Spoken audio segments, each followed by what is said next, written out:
ஒரு தனி மனிதனுடைய எதிர்காலமும் சமுதாயத்தின் எதிர்காலமும் எப்பொழுதும் ஒன்றாக சேர்ந்து ஊடுபாவிதான் இருக்கின்றது. தனி மனிதன் அடிப்படையிலே ஒரு சமுதாய ஜீவி என்று சொல்வதற்கு நாம் காரல் மார்க்ஸை அறிந்திருக்க வேண்டிய அவசியமில்லை. ஒவ்வொரு மனிதனும் தான் எப்படி இருக்க வேண்டும் என்பதை முடிவு செய்ய வேண்டிய ஒரு உரிமை அவனுக்கே இருக்கின்றது. அவன் தன்னைத்தானே விரும்பும் வண்ணம் மாற்றிக்கொள்ளக்கூடிய அந்த ஒரு கடப்பாடு அவனுக்கு இருக்கிறது என்றாலும், அதற்கு யாரும் தடை சொல்லுவது இல்லை என்றாலும், இந்த உலகம் முற்றிலுமே அவனுக்கு மட்டுமே சொந்தமான உலகமா என்ன? நாம் நம்முடைய முக்கியத்துவத்திற்கும் விருப்பத்திற்கும் உரிய பொருள்களை தேர்வு செய்து அவற்றை கொண்டு சிலவற்றை உருவாக்கி நமக்கான உலகத்தை நாம் சிருஷ்டித்துக் கொள்கின்றோம். விஞ்ஞானியின் உலகம், அவனது ஆய்விற்கான உலகம், அது அவனுக்கு பல நூற்றாண்டுகளுக்கு முன்பே இதர விஞ்ஞானிகளால் உருவாக்கப்பட்டது. இப்பொழுது அவன் அதனை மறுபடைப்பு செய்கின்றான், விரிவாக்குகின்றான், செழுமைப்படுத்துகின்றான். ஒரு கலைஞனின் உலகமும் அப்படித்தான், ஒரு தொழிலாளியின் உலகமும் அப்படித்தான். உலகம் நமக்கான உலகமாக மாறுவது எப்பொழுது என்றால் அது கூட்டு முயற்சியில்தான். எப்பொழுது மற்ற மனிதர்களோடு உணர்வு பூர்வமாக மானுட உறவில் நாம் நம்மை இணைத்துக் கொள்கிறோமோ அப்பொழுதுதான் மனித இருத்தல் அர்த்தம் உடையதாகின்றது. உலகின் மிக புகழ்பெற்ற புரட்சியாளர்களை நீங்கள் எடுத்துக்கொள்ளுங்கள். 1912ஆம் ஆண்டு இந்தியாவின் வைஸ்ராய் லார்ட் ஹார்டிங்ஸின் மீது வெடிகுண்டு வீசிய வங்காளத்தின் போர்வாள் ராஷ் பிஹாரி போஷுக்கு புரட்சிகர இயக்கத்தில் ஈடுபட்ட பொழுது வயது 17 மட்டுமே. ஸ்பெயினின் ஆதிக்கத்திற்கு எதிராக கியூபாவுக்கு ஆதரவாக களம் இறங்கிய தீப்பொறி ஹொசே மார்த்திக்கு அப்பொழுது வயது 17 மட்டுமே. புரட்சிகர வியட்நாம் இளைஞர் சங்கம் என்றொரு அமைப்பை நிறுவி வியட்நாம் விடுதலைக்காக போராடிய ஹோசிமின் அப்பொழுது ஒடிந்து விடுகின்ற தோட்டத்திலே இருந்த ஒரு இளைஞர். முதல் பிரெஞ்சு புரட்சியின் முன்னணியை உலகிற்கு எடுத்துச் சென்ற பிரான்சிஸ் நோயல் பெபோப் முழு சமத்துவத்திற்கான பொது உடைமை கருத்தாளர். புரட்சியிலே ஈடுபட்ட பொழுது அவருக்கு வயது 25. அதற்காக அவர் தூக்கிலிடப்பட்ட பொழுது அவருக்கு வயது 33. அவர்கள் மீது கண்ணீர் விழவில்லை, தேவதைகளின் கரங்கள் அவர்களுடைய உடல்களை எடுத்துச் சென்றன என்றொரு ஆங்கிலேயனுடைய இரங்கல் கவிதையோடு தூக்கிலிடப்பட்ட பகத்சிங், ராஜகுரு, சுகதேவ் ஆகிய 3 பேரும் மிக இளவயது புரட்சியாளர்கள் தான். மேற்சொன்ன அத்தனை பேரும் உன்னதமான உணர்வோடு மானுட உறவில் மானுட விடுதலைக்கு தம்மை இணைத்து கொண்டதாலேயே தம்மை தாமே புதுப்பித்துக் கொண்டவர்கள். தம்மை தாமே புதிதாக பிறப்பித்து இந்த மானுட சமுதாயத்தையும் புதிதாக பிறப்பெடுக்க வைத்தவர்கள். ஆக தம்மைத்தாமே புதுப்பித்துக் கொள்ள வேண்டிய கட்டாயத்திலே தனி மனிதனும் எழுத்தாளனாகட்டும், வாசகனாகட்டும், சாதாரண மனிதனாகட்டும் அவன் இருக்கின்றான்.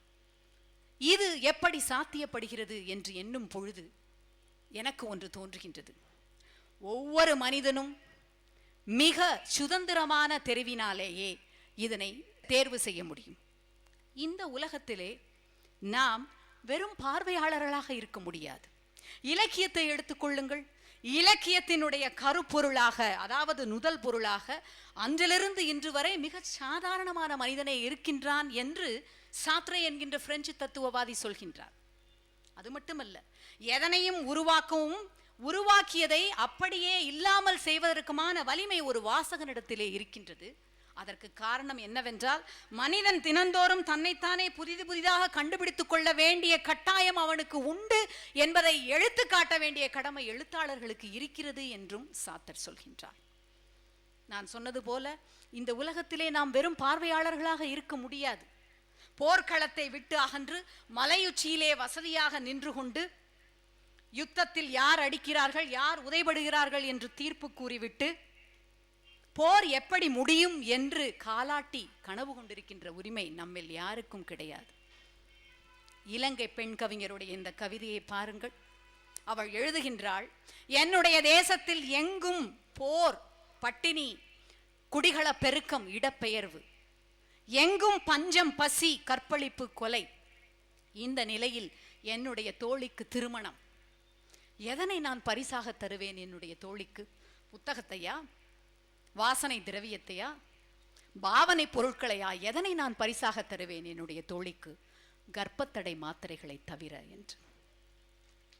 இந்த துயரத்தில் நாம் பங்கு பெற்றாக வேண்டும். இன்னும் சொல்ல போனால் இந்த உலகிலே தனி உரிமை பெற்ற சிறப்பு பார்வையாளன் என்று எவரும் கிடையாது. வாழ்க்கை நம்மை ஒவ்வொரு கணமும் விடுவிக்க முடியாத புதிரான கேள்விகளால் உள்ளெழுத்தும் வெளியே தள்ளிக்கொண்டும் இருக்கின்றது. தயாரிக்கப்பட்ட கேள்விகளோடு நீங்கள் வாழ்க்கையை எதிர்கொள்ள முடியாது. இந்த கதையை கேளுங்கள். ஒரு 2 மடாலயங்கள் இருந்தன. வசதிக்கு ஒரு மடாலயத்தின் பெயரை மொனாஸ்ட்ரி ஏ என்று வைத்துக் கொள்ளலாம், இன்னொரு மடாலயத்தின் பெயரை நீங்கள் பி என்று வைத்துக் கொள்ளலாம். இரண்டுமே காலம் காலமாக முன்விரோதம் கொண்டவை, தங்களுடைய தத்துவம் தான் மிகச் சிறந்தவை என்று நம்பிக்கொண்டிருப்பவை. அந்த மடாலயத்தின் தலைவர்கள் இருந்து அங்கே சில பணிகளுக்காக எரண்ட் பாய்ஸ் என்று சொல்லப்படுகின்ற உதவியாளர்கள் வரை இந்த பகைமை மனப்பான்மையோடு தான் அந்த மடாலயத்திலே இருக்கின்றார்கள். ஒரு நாள் ஏ மடாலயத்தைச் சேர்ந்த சிறுவன் அருகே இருக்கின்ற ஒரு கிராமத்திற்கு செல்வதற்காக போகின்றான். ஒரு அழகான கிளைச்சாலை அங்கே போகின்றது. அந்த கிளைச்சாலையிலே செல்வதற்கு முன்பாக அவன் பி மடாலயத்தைச் சேர்ந்த இன்னொரு சிறுவனை சந்திக்க நேருகின்றது. 2 சிறுவர்களும் உரையாடலை துவக்கும் முன்பாக சம்பிரதாயத்திற்காக எங்கே போகிறாய் என்று இந்த சிறுவன் அவனை கேட்கின்றான். உடனே அந்த இன்னொரு சிறுவன், காற்று என்னை எங்கே கொண்டு போகிறதோ அங்கே போகிறேன் என்று சொல்கின்றான். இதை கேட்டுக்கொண்டிருந்த அந்த பி மடாலயத்தைச் சேர்ந்த சிறுவனுக்கு மிகுந்த கோபம் வருகின்றது. என்ன இது மிகச் சாதாரணமான கேள்வி, இவன் என்ன தத்துவத்திலே மிகப்பெரிய கரை கண்டவனா? இந்த கேள்விக்கு காற்று என்னை எங்கே கொண்டு போகிறதோ அங்கே போகிறேன் என்ற ஒரு திமிர்த்தனமான பதிலை சொல்கிறானே என்று உடனே ஓடோடி சென்று தன்னுடைய மடத்தின் தலைவரிடம் இந்த செய்தியை சொல்லுகின்றான். மடாதிபதிக்கு அதைவிட மிகுந்த கோபம் வருகின்றது. நம்மை விட அவர்கள் தத்துவத்திலே என்ன மிக தலை சிறந்தவர்களா? நாளை சென்று நீ இந்த கேள்வியை மாற்றி கேள், காற்றே இல்லை என்றால் என்ன செய்வாய் என்று கேள், அதற்கு அவனிடம் கண்டிப்பாக பதில் இருக்காது என்று சொல்லிக் கொடுக்கின்றார். இரவு முழுவதும் விழித்திருந்த அந்த சிறுவன் மறுநாள் அதே நேரம் அதே காலை மற்றொரு சிறுவனை சந்திக்கின்றான். அதே கேள்வியை கேட்கின்றான். இந்த முறை எப்படியும் அவனை மடக்கி விடலாம் என்று. எங்கே போகிறாய் என்று. அந்த சிறுவன் சொல்கின்றான், கால்கள் என்னை எங்கே கொண்டு போகிறதோ அங்கே போகிறேன் என்று சொல்கின்றான். தயாரித்து வைத்த பதிலை சொல்ல முடியாத ஆதங்கத்துடன் வாயடைத்து நிற்கின்ற இந்த சிறுவன் மறுபடி முந்தைய நாளை விட அழகுக்கு அதிகமான கோபத்தோடு சென்று தன்னுடைய மடத்தின் அதிபதியிடம் முறையிடுகின்றான்.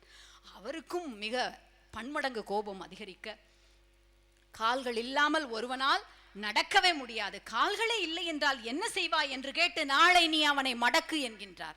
இரவு முழுவதும் இந்த பதிலுக்கான ஒத்திகையை அந்த சிறுவன் தயாரிக்கின்றான். நான் கேட்பேன், அவன் இப்படி பதில் சொல்வான், நான் அவனை இப்படி மடக்குவேன், அவனுடைய முகம் இத்தனை அஷ்டகோணத்தில் மடங்கும் முடங்கும் என்று கற்பனை செய்து அடுத்த நாள் அதிகாலையிலே வந்து காத்து கொண்டிருக்கின்றான். அதே இடம், அதே சிறுவன், அதே கேள்வி, எங்கே போகிறாய்? இந்த கேள்விக்கு கண்டிப்பாக கால்கள் இல்லாமல் என்ன செய்வாய் என்ற கேள்விக்கு இவனிடம் பதிலே இருக்காது என்று கண்டிப்பாக உறுதியோடு அந்த கேள்வியை கேட்கின்றான். எதிர்த்தரப்பு சிறுவன் சொல்லுகின்றான், காய்கறி கடைக்கு காய்கறி வாங்குவதற்கு என்று.